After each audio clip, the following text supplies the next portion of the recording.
निखर्व महापद्म शंकवस्तस्मात्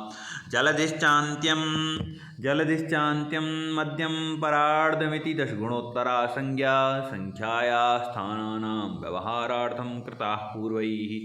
अत्र दशगुणोत्तरा संज्ञा।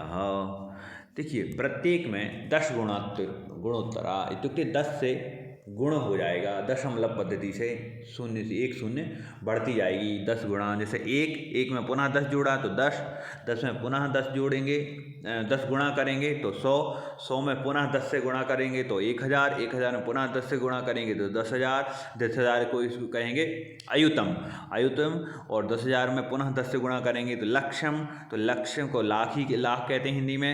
तो त्र पुनः लक्ष्य लाख को पुनः 10 लाख, 10 लाख को यहाँ संस्कृत में कहते हैं प्रयुतम। प्रयुतम में लक्ष्य में 10 गुणा करेंगे तो प्रयुतम। प्रयुतम के बाद फिर कोटि इत्युक्ते करोड़, करोड़ में पुनः 10 से गुणा करेंगे। तो यहाँ पर शून्य का ज्ञान होना चाहिए। यहाँ पर कोई दिक्कत नहीं है, यहाँ पर केवल 10 से गुणा, 10 से गिनिए, एक, कुछ भी यहाँ समस्या नहीं होगी। क्या है कि यहाँ से गिनना है, एक का जैसे 1 शून्य, 2 शून्य, 3 शून्य, 4 शून्य, 5 शून्य, तो लक्ष्य में कितनी शून्य होंगी, 5। प्रयुक्त में 6 शून्य, कोटि में 7 शून्य। यहाँ से गिना 1 2 3 4 5 6 7। अब देखो कोटि में गिन के देखें, 1 शून्य, 2 शून्य, 3 शून्य, 4 शून्य, 5 शून्य, 6 शून्य, 7 शून्य। तो इस तरह यहाँ देखो 1 2 3 4 5 6 7, तो 10 तक यहाँ पर कोटि से लेकर 10 तक 7 क्रम हो रहा है, तो 7 शून्य लगेंगी। अब नीचे हम जाएंगे, अर्बुद में कितनी हो जाएंगी, 8 शून्य। अर्बुद में कितनी शून्य, 8 शून्य। तो देखिए अर्बुद में 8 शून्य हो जाएंगी। पुनः अर्बुद में 8 शून्य गिन के देख सकते हैं हम, कैसे, 1 2 3 4 5 6 7 8, 8 हो गए।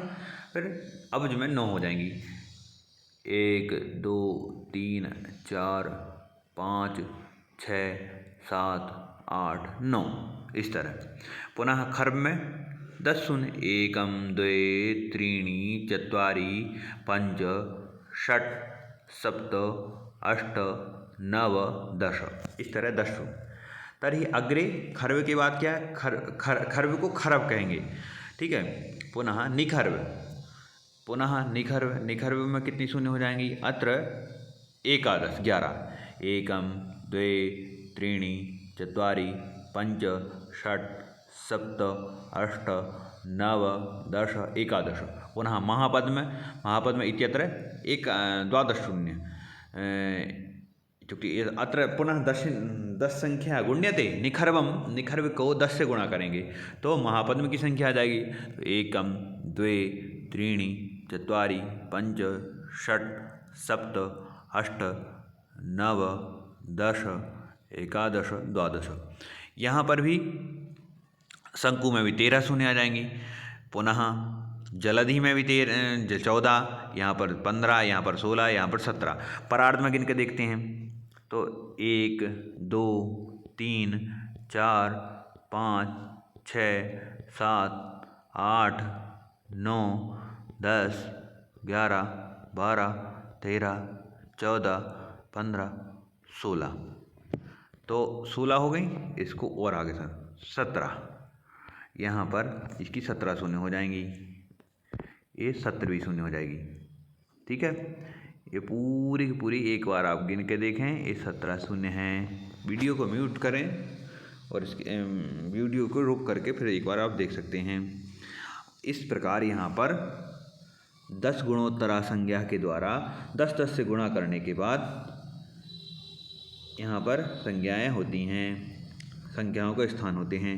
तो हिंदी भाषा में तो हम सब जानते ही हैं, जो आंग्ल भाषा में भी उसमें भी जानते हैं, लेकिन संस्कृत में जानना चाहिए, क्योंकि आगे जो इनका प्रयोग है वो संस्कृत में ही आगे इनको बताया जाएगा। तो इसका एक बार पुनः उच्चारण करते हैं। तो 1 10 शतसहस्रायुत लक्ष प्रयुत कोटयः क्रमशः अर्बुदम अब्जम खर्ब निखर्ब महापद्म संख्यस्तस्मात् जलधिश्चान्त्यम मध्यम परार्धमिति 10 गुणोत्तरा संख्या स्थानानां व्यवहारार्थम कृता पूर्वई। तो संख्या का जो स्थान है व्यवहार के लिए, प्रयोग के लिए पूर्वाचार्यों ने, पूर्वई ही इत्युक्ते आचार्य, पूर्वाचार्यों ने ऐसा कहा है। अब इस तरह यहाँ इन्होंने कहने के बाद अब इसके ऊपर यदि जैसे कहा कि 17 ही स्थान क्यों निर्धारित किए, 1 2 3 4 5 6 7 का 17 ही स्थान क्यों निर्धारित किए, तो इससे आगे यदि हम लोग मानते तो अनवस्था दोष हो जाता। 17 18 19 20 इस तरह गुणा करते जाते तो अनवस्था दोष आ जाता। इसलिए यहाँ पर इतना ही माना, और वो अनवस्था दोष कभी रोकता ही नहीं, अनंत तक चला जाता। इसलिए एक जगह एक को स्थिर मानने के लिए हमने 17 स्थान निर्धारित किए। अब यदि कोई कहे कि इससे भी ऊपर यदि कहीं गणना होती है तब वहाँ पर एक परार्ध, पुनः दूसरा परार्ध, तीसरा परार्ध, चौथा परार्ध, इस तरह इसी में काउंट होता जाता। तो इस तरह हमको संख्याओं के स्थानों को जानना चाहिए।